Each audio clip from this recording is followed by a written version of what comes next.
static value is being encrypted. Now, if a static value is being encrypted, that's kind of suspicious, right? Like, why would you necessarily be doing that? So that is one of the techniques, and I'll go through the different detection techniques we came up with for this category. This was an appliance that had a special credential baked into it. This was found by Brian Hasek at Stake, and essentially what he did was he took the Intel NetStructure SSL accelerator, and he opened it up and took the code off of the hard disk and started auditing the binary. And he discovered that there was a code path in there where there was essentially a password was being computed from the MAC address, and that was being checked against also, as opposed to the normal password check. So the way it's designed to compute it off of the MAC address, it seems kind of suspicious that this is probably put in by the manufacturer on purpose for support reasons. The problem with this was anyone on the local network can read the MAC address and then compute the password. So it was essentially you got root privileges on an SSL accelerator. So on one interface you have the traffic in the clear. So it was a pretty nice box to be able to compromise. So Intel fixed this pretty quickly. Here's we don't know how long that one existed in there. It was probably in there for a few years though before it was discovered. This next one, Cart 32, was a Windows shopping cart, and I believe this one was found by David Litchfield. This one existed for over 5 years in the code, and again, it was binary, so you needed to do binary analysis to find this.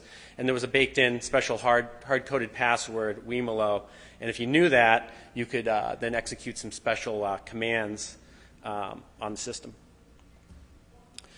And here's another sort of appliance here, the APC Smart Management Card. This one looks really suspicious as a manufacturer password, but they had a fixed password that you could use, and I guess this was discovered by dumping the device firmware. So all these things kind of have one thing in common. They're all using usernames or passwords or potentially password hashes. So one thing you can do is look for ASCII strings and look for comparisons against them, things that would be static values that could potentially be passwords, so they fit into that mold. Another technique is to look for hashes, and hashes are probably a particular length because they're probably using a common hash routine. So you can look for things of 128 bits or 160 bits, and then look for those static values, and then look for comparisons against those. So the automated approach can find these rather quickly, and then you manually can look through those. The other one, which would have found the Borland backdoor, is to look for. Oh no, this is the key one. So the other one is to look for things that are going into crypto functions. So find the crypto functions and look for static values going into those functions. Another thing that's kind of interesting to do is look for the randomness of static values, because you have a lot of static values that have high entropy.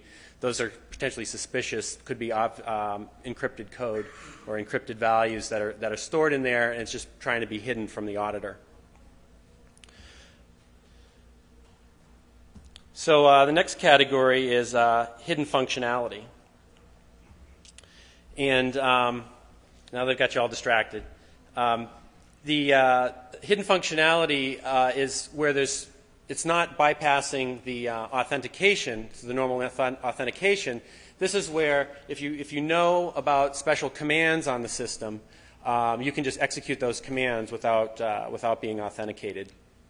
And so one popular thing that's in a lot of web applications we found was the idea of invisible parameters. So parameters that are on the GET or POST, but they're not in any form field. They're not on any web page. So the application is processing them, but you would have had to know about them. And the only way to know about them would be to statically audit the code, pretty much. Undocumented commands are popular. You just add new commands to the normal command parsing. Leftover debug code, whether it's intentional or not, is a potential backdoor. And we actually found in this category that sometimes this was combined with special IP ranges, so that the backdoor couldn't be used by anybody, could only be used by someone from a particular IP range. That looks like suspiciously like something a manufacturer would do. So first category, first example of this goes way back to '94. I think this one was found in just a few days, but someone manipulated the IRC2 client to add a couple of commands, jupe and grok. And if you issued these commands, what it allowed you to do is execute a shell command on someone you're talking to over IRC. So someone on your channel, you can execute a command on their machine. It was pretty simply put in, and it was pretty simply detected. But again, this is an open source program. If this was done in a binary program, it'd probably be much harder to detect. WordPress is a web application which was recently found to have a hidden functionality put into it that basically was equivalent to remote command injection. This was the download servers were compromised in this case. I think it was detected in about a week. Yeah, in 1 week. And here's the code that was inserted in there.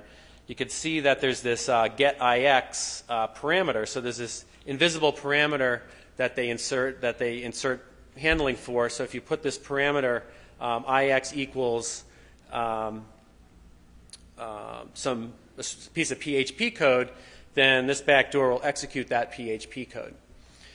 The other hidden parameter they put in was IZ, and if you knew that was there and you put IZ equals a system command, it would call this pass-through function and it would execute that command on the system. So this seems to be a pretty popular. We found a few instances of this type of web application backdoor. The Artemedic CMS looks very suspiciously familiar to that the WordPress backdoor, except they went one level further here and they attempted to use obfuscation. So it bought them another week. This one took 2 weeks to catch. So you can see here that in the code they set a value to this long string, and then they put it through base64 decode, and then eval will evaluate that PHP. So if you decode it, you'll see that they have added 3 invisible parameters to the URL, include, which then will go and include a PHP file. CMD will then execute a system command, and PHP will do an eval. So they have 3 ways of basically injecting code into the system.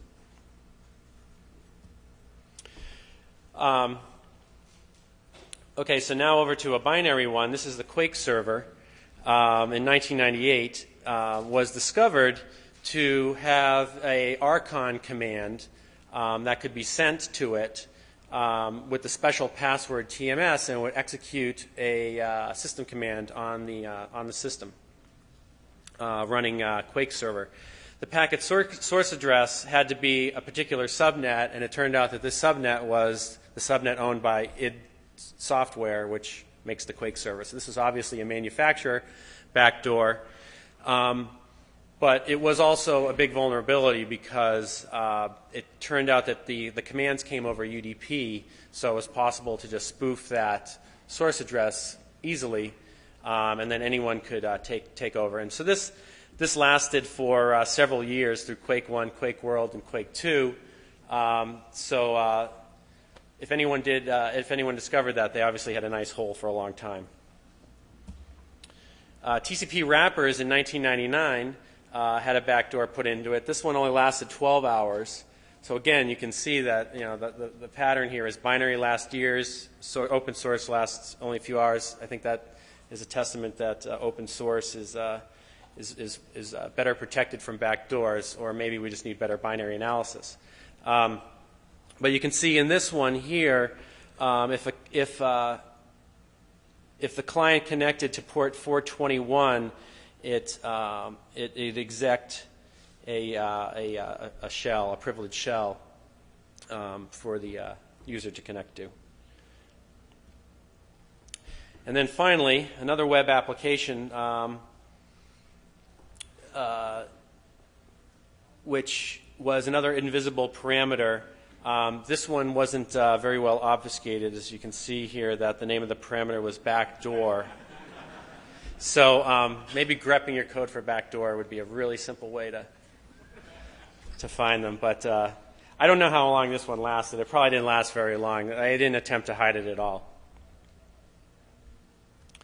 So detection here, common pattern is in scripting languages, because it's a scripting language, so everyone can read the code, is to obfuscate. We saw it commonly with base64, but there was other encodings, and sometimes they would do multiple encodings. But of course, you can just unwind it.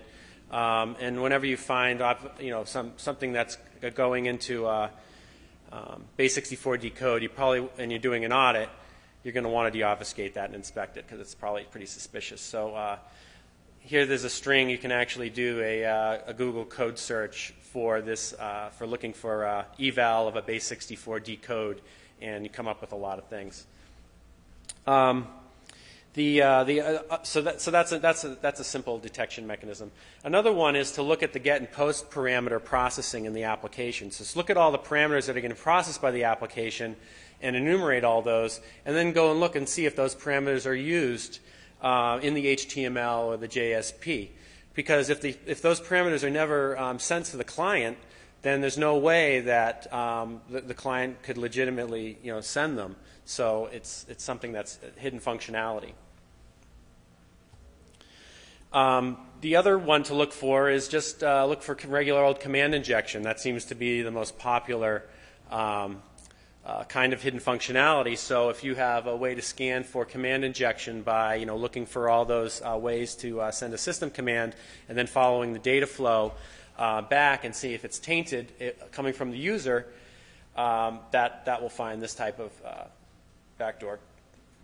And then another one, which could be a lot of false positives, but still very worthwhile, is to find the application commands in the application and audit those commands to make sure there's no extra commands in there. And then finally, if there's any kind of baked-in static IP address or host name, that's pretty suspicious. Now, of course, the manufacturer, might legitimately do, updates of content or something like that, but you want to definitely audit that code. That's pretty suspicious. So, for the next two categories, I'm going to turn it over to Chris Eng. Okay, so our third category is unintended network activity, and this is kind of an out-of-band communication by the application. So the other two categories we've talked about are usernames and passwords, but coming over the standard interface. Same for the hidden functionality. You're still coming over the same interface as the regular application. You're just accessing